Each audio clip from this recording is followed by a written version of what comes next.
Let's talk about communication and communicating with your stakeholders. Last week, I spoke about the different types of systems you might use in your business and why you might use them. This week, let's dig a little bit deeper, shall we? I'm Charly, your online business manager. There's many types of communication in your business. There's the one-off quick questions, just touching base type things that engender community, engender trust, those sorts of things. They don't need a formal channel for communication, but occasionally you're going to have to take something that comes out of that and make sure that it makes it into a formal communication channel. There are the request or problem reporting and updates. So if you're looking at someone has a problem, they need to be able to tell you what the problem is. They need to give you all the details for that problem. You need to be able to record asking for that information, their responses, what you've done. Sometimes you want them to see them, sometimes you don't. And then there's, which is the request or problem back and forth. There are account updates. There are project updates. There's stuff that you need to record just for your own private records that you don't necessarily need to go out to your stakeholders, but they're important for you so that when you come back, you can look at them and go, oh yeah, that's right. That's what I did with this client. It might be that you changed a password. It might be that you updated a server setting. It's not necessarily important to the client, the detail of that, or your stakeholder, the detail of that. They just need to know that you updated the setting. For you, it's important that you know what you did. So let's get into it and talk about how you can manage all this, because I'm not a fan of one channel fits all, because it doesn't. That's the first thing I'm going to say. It's not one channel fits all your clients. You're going to have some clients that prefer different methods. I'll come back to that. But I am a fan of one channel fits all, or one system fits all, to minimize confusion on your stakeholder part, confusion on your part, and to make it so that you don't have so much overhead in your business, managing all the communications and making sure all the information gets to the right place. So I'm going to run through a few things that I do. As an example, I'm not going to say that they're perfect. I'm not going to say that they are the only way of doing things. I'm sure people have other ideas. And if you do, I'd love to hear what they are. I'd love to hear how you manage some of these challenges. What I'm going to do, though, is start off with the initial communication. Not the onboarding, but let's assume that we've got your client, your stakeholder, your client on board. Let's talk about, we're a little bit down the track and they've got a problem or they've got a request to make of you. How do you get them to communicate that to you? How do you get that to you and make sure you get all of the information? Now, some people will say, oh, we'll just drop a DM to me or an email to me and I'll manage all that myself. That's fine. If you can do that, that's fine. If you're happy handling that way, that is fine. The question I have for you, though, is when you get more than one or two of those coming in every week or every day, how do you keep it straight? How do you remember what you've got to do? How do you remember who you've got to communicate with, what updates you've still got to do? And then later on down the track, when you need to go back and check something, how do you find that information? How do you go through, let's talk about text messages or chat messages. How do you go through weeks and days of chat messages, getting information out of it, and then find that one specific piece of information you're looking for? It's really hard, and I'm reasonably good at this stuff, and I'm reasonably good at using searches, and it trips me up every week. Every week it trips me up. I know I had this conversation. Where did I have this conversation? When we're talking about taking a request or a problem in or an update to a project task, that's where I like to use my systems. That's where I have my support desk. Now, I call it a support desk, not a help desk. It's a support desk. That's where all of my clients can come to get all of to make their requests of me. It is their front end into me. And that runs on a web front end. There is an app for me. I'm sure my clients can actually download the app if they want and try and log into it. But I run it as an app on my phone so that I get all the updates as I'm out and about. But for my clients specifically, they can either email it into an email address, or they go to the portal on the web and fill out the web form to get the information to me. That then creates the formal request. That's where the formality starts, and that's where the formality will sit for me. If I need to then break that out into other things like a project, if I need to create a project from that, then I can send that to my project system, create the project, and then use my support desk to do the updates back to the client. Unless it's a really big project, and then I may include the client on the project themselves. The one thing that I don't like doing, though, is giving my client too many things, or my stakeholders too many places to interact with me. Keep it simple, make it easy for your clients. Now, I did speak about the support desk being a web portal. There are ways of using your instant messengers to feed your information into your support desk as well. So you can have different channels into your support desk. It doesn't just have to be web. It doesn't just have to be email. It can be instant messenger as well.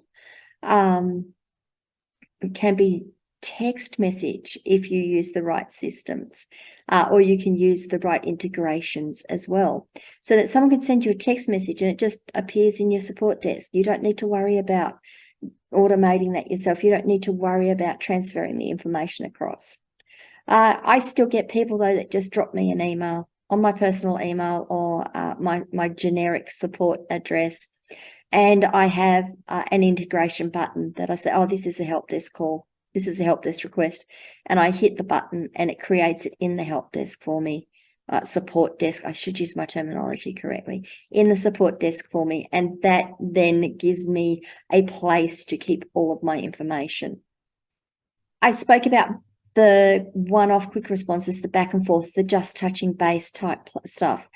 Once you get a request in, there's sometimes a bit of back and forwards needed. Can I get some passwords? Can you tell me about this? Oh, how would you spell this? Have you got the words for this? Now, some of that information will need to go into the job. I'm going to put that in inverted commas, the task, the job, however you want, the request, however you want to phrase that. And some of that you don't need it to clutter up the fields within your support desk. You want to try and keep that as clean as possible, but you still want to note that you've asked the client for the information or the stakeholder for the information. You still want to note that you followed them up. You still want to note that they've given you the information. So what I tend to do, I really don't like using instant messenger for my one-offs and my back and forwards. Facebook Messenger drives me batty, to be perfectly honest. I know there are clients, and I do have clients that use it with me, and that's fine, but it drives me batty. And the smaller number of clients I have using that and using another system, the better. I actually have set up a Discord server, and I have channels for each of my clients that want to come on and use that with me. I have channels for different stakeholders. I have general channels where my clients, my stakeholders, my team can all sort of interact in a friendly community type way without talking business specifically or talking specific business specifically. There we go. And then what I do is if things start to go back and forwards on the Discord channel, like let's say I've got a client who's come into Discord, I've got them into their channel and I'm talking to them about a request they have, but there's that stuff that you need to do that interactive. We need to get this sort of sorted out like a phone call, but you're doing it via chat. We'll go through that chat, and then what I'll do is at the end of that, I will then copy and paste that into the support desk call and say, this was the Discord conversation we had. So it's there. I've already copied it across. There are integrations I could use to make that automated. For the amount of time that it happens and the amount of customization I need to do on taking the information out and getting it into a brief, it's easier for me just to cut and paste it across. You might find that an automation works better for you. But then that keeps your support desk request very clean, It gives you the specific information, the pertinent information for the request in the support desk call, and all of the ancillary, how you going, what's going on, hey, I've got a question about this, do you have time to talk to me about it, when's a good time to talk, all of that sort of stuff is then moved off to the side, and you don't have to filter through it when you're looking for your requests. So that's how I interact with the two sorts of the two main types of interactions you have with your clients. And I say clients and then I say stakeholders. So clients are generally the people that you communicate with the most. They're the people that pay you money. They're the people that ask you to do things, typically. Stakeholders could be your team, your providers, your clients' providers even. It might be that your clients ask you, look, could you contact these guys? I don't really understand what they're saying. Would you mind interacting with them on my behalf? That's fine. I'm happy to do that. I do that regularly because sometimes, a client will go, oh, I just don't understand what they're saying, but I do. So let me go back and have a chat to them and ask them some really, really pertinent questions and get down to the nitty-gritty for you. Now, I keep them up to date on that and I keep them in the loop, and that's where my support desk comes in really handy, because I can just document those conversations. I can put transcripts of those conversations into the support desk, make sure the client can see them so they can see that I'm back and forwards with them. They can also see that I've said, look, I've sent off a request to the provider. I haven't heard from them yet. I'm still following this up. Or, yep, they've got back to me. I've got some things to try. I'll be back. This is another 2 or 3 days before I can get to it, or before I can get you an update. Not get to it, get you an update. So that's the what did we call that? The nuts and bolts of communicating. I really feel that you need to have a method where you can have your one-offs, touching base, generating trust, the back and forward type stuff. And then you need to have somewhere that you can formally record what you've been doing, so that later on when you go and look for something, you can find it easily. Now, one of the examples I will give is, I'm not saying it happens a lot. Let's say the relationship with your client turns a little sour, and the client says, oh, you're not giving me the time that you said you're going to be giving me, or I don't feel like this job went very well. You can go back through your support desk then. You can pull out the information. You can create a very quick and easy report, and you don't have to filter out all of that other noise that goes on a day-to-day basis when you're working on something. What you have to do, though, as a provider, is to be very practiced and very firm on making sure you copy your information into your support desk ticket. Whether you use an automation to do it or whether you do it manually, you do need to handle that. Then you have things like your account updates, information. I'm going to use the term account updates. Information that you need to have that you don't necessarily want to share with your stakeholders or your client specifically, but for later on, you want to know how you did something or what you did, so that you can replicate it. Maybe you have another client that comes along with the same sort of issue. Oh, I've done that before. Now, how did I do that? What was the fix for it? And that's where a good support desk can come in handy. And I'm going to use the term support desk. And if you don't have a support desk and you want to use something else, I'll give you a couple of ideas here. But in a good support desk, you'll have a knowledge base. And as you do something, you can say, okay, that's something that I need to note in my knowledge base. Create a knowledge base article, give the heading of specifically, preferably, that's the word, preferably the title of the problem you were resolving, the fix that you found, and then document the steps that you went through to resolve that issue or to address that issue or to deliver the outcome to the client or to your team. For a long time, I didn't have a good support desk. I worked across a couple of things and it got a little unwieldy, but I had it down pat pretty well. You could use Google Docs and create a Google Doc for each type of, I'd say Google Docs. Google Docs, Zoho Docs, what's the Microsoft version? A SharePoint article in for Microsoft 365 Online, and just create an article or a document in one of those for the types of fixes that you've been doing. I also have a RoboForm that I use for password management, and that has safe notes on it. So I would create a safe note within the client folder and just note things for the client. I also had a general folder where I would put safe notes in, where it's like, okay, so I did this and this is something I'm going to need to know across the board.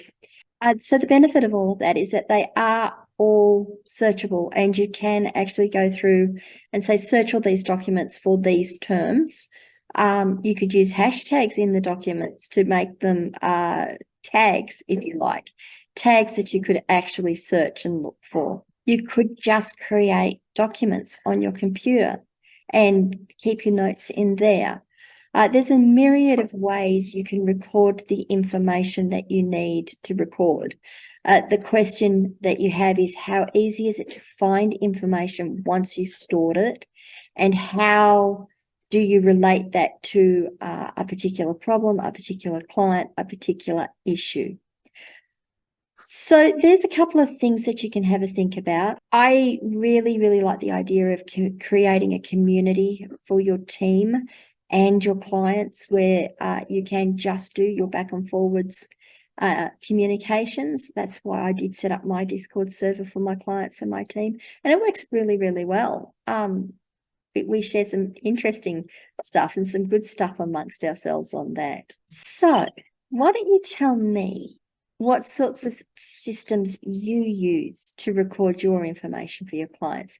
How do you keep their credentials in order? How do you keep your requests in place and flowing? And then later on, how do you go back and reference that information so that you can deliver the best possible service you can to your client? I'd really love to know. Please like and subscribe to this video and ring the notification bell so you don't miss future episodes. I'll talk to you later.